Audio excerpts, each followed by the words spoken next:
Hello friends, welcome to world awareness. तो जैसा कि आपको पता है, इंडियन नेवी के पास इस समय 18 एक्टिव सबमरीन्स हैं, जिसमें 16 डीजल इलेक्ट्रिक पावर्ड सबमरीन और 2 न्यूक्लियर पावर्ड सबमरीन्स हैं। लेकिन इंडियन नेवी के द्वारा अगर नए सबमरीन्स को परचेस नहीं किया गया तो भविष्य में यानी लगभग 2030-31 तक इंडियन नेवी की जो सबमरीन स्ट्रेंथ है वो घट के 12 से 13 हो जाएगी। और ये इंडियन नेवी और हमारे देश दोनों के लिए बहुत बड़ा खतरा होगा। उधर अगर हम पाकिस्तान की बात करें तो पाकिस्तान ने अभी चाइना के हंगूर क्लास सबमरीन्स को बनाना स्टार्ट कर दिया है और पाकिस्तान टोटल चाइना से ऐसी 8 सबमरीन्स को लेगा, जिसे वो 2031 से लेके 32 तक पाकिस्तानी नेवी में शामिल कर दी जाएंगी। अभी पाकिस्तान के पास 5 एक्टिव सबमरीन्स हैं और इन 8 सबमरीन्स को आ जाने से पाकिस्तानी नेवी में टोटल 13 सबमरीन्स हो जाएंगी और इंडियन नेवी के पास भी 13 सबमरीन रहेंगी। तो ये इंडिया के लिए काफी ज्यादा बैड न्यूज है, क्योंकि हमारी जो डिफेंस स्ट्रेटेजी है उसे अब पाकिस्तान सेंट्रिक नहीं बल्कि चाइना सेंट्रिक बनाई जा रही है। अगर हम पाकिस्तान को ही काउंटर नहीं कर पाएंगे तो चाइना को किस प्रकार से काउंटर करेंगे। हालांकि इंडियन नेवी के द्वारा एक टेंडर को इशू किया गया है, जिसमें हम 6 एडवांस डीजल इलेक्ट्रिक सबमरीन को परचेस करने वाले हैं। लेकिन इस टेंडर में कोई भी देश उस तरीके की सबमरीन्स नहीं दे पा रहा है जैसी सबमरीन्स की रिक्वायरमेंट इंडियन नेवी को है, और इस प्रोजेक्ट को प्रोजेक्ट 75I के नाम से जाना जाता है। प्रोजेक्ट 75I के डिले होने से इंडियन नेवी की जो सबमरीन स्ट्रेंथ है उस पर काफी बुरा असर पड़ रहा है।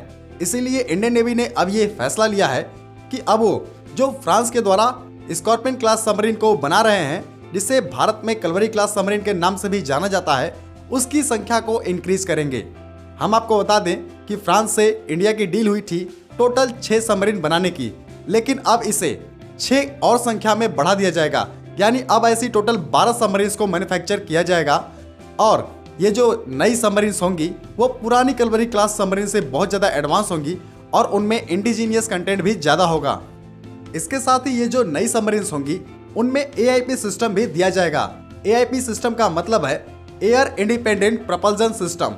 इस सिस्टम की मदद से कोई भी सबमरीन ज़्यादा से ज़्यादा दिनों तक पानी की सतह से नीचे रह सकती है, जिससे ये काफ़ी ज़्यादा डेडलिएस्ट बन जाती है, क्योंकि दुश्मन को बहुत दिनों तक ये पता नहीं चलता है कि आखिर ये सबमरीन कहाँ पे है।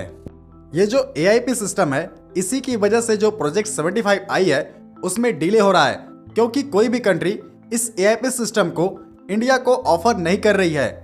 लेकिन DRDO यानी defence research and development organisation के द्वारा खुद का अपना AIP सिस्टम डेवलप किया जा रहा है और वो जल्द ही एक नया AIP सिस्टम डेवलप कर लेंगे, जिन्हें हमारे सबमरीन्स में आगे चल के इस्तेमाल किया जाएगा। और ये जो नई कलवरी क्लास की सबमरीन्स बनाई जाएंगी, तब तक हो सकता है कि DRDO ये AIP सिस्टम डेवलप कर ले तो इन सबमरीन्स में ये AIP सिस्टम लगाए जाएंगे। हम आपको बता दें कि कलवरी क्लास की जो 6 सबमरीन्स बनाई जा रही हैं उनमें 5 सबमरीन्स को ऑलरेडी इंडियन नेवी में कमीशन कर दिया गया है और इसकी 6ठी सबमरीन भी जल्दी ही इंडियन नेवी को ज्वाइन कर लेगी। लेकिन अब जो एडवांस कलवरी क्लास की 6 सबमरीन्स बनाई जाएंगी, जिनकी बात हमने अभी आपको वीडियो में बताई है, वो इन पुरानी कलवरी क्लास सबमरीन से वेपन्स में भी ज़्यादा एडवांस होंगी। जो पुरानी कलवरी क्लास की सबमरीन है उनमें एक्जोसेट एंटीशिप मिसाइल का इस्तेमाल किया जाता है। हालांकि ये भी काफ़ी अच्छी एंटीशिप मिसाइल है, लेकिन जो आने वाली कलवरी क्लास की 6 सबमरीन्स होंगी उनमें हो सकता है ब्रह्मोस एंटीशिप मिसाइल का इस्तेमाल किया जाए, और अगर ऐसा होता है तो ये काफ़ी ज़्यादा डेडली सबमरीन्स हो जाएंगी। वैसे भी जो ये कलवरी क्लास की सबमरीन है ये काफ़ी ज़्यादा साइलेंट सबमरीन है और इन्हें डिटेक्ट कर पाना काफ़ी ज़्यादा मुश्किल है।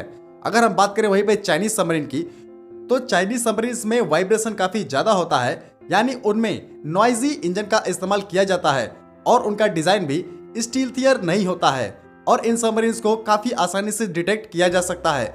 और जापान ने चाइनीज सबमरीन्स को कई बार आसानी से डिटेक्ट भी किया है। अगर 6 नए Kalvari class submarines Indian navy के बनाए जाएंगे तो इंडियन नेवी की स्ट्रेंथ 2031-30 तक भी लगभग 18 से 20 तक बनी रहेगी, जो इंडियन नेवी और हमारे देश के लिए दोनों के लिए बहुत अच्छा होगा। और इन 20 सबमरीन से भी हम चाइना और पाकिस्तान दोनों को एक साथ आसानी से काउंटर कर सकते हैं। तो आज की वीडियो को हम यही खत्म करते हैं। जय हिंद।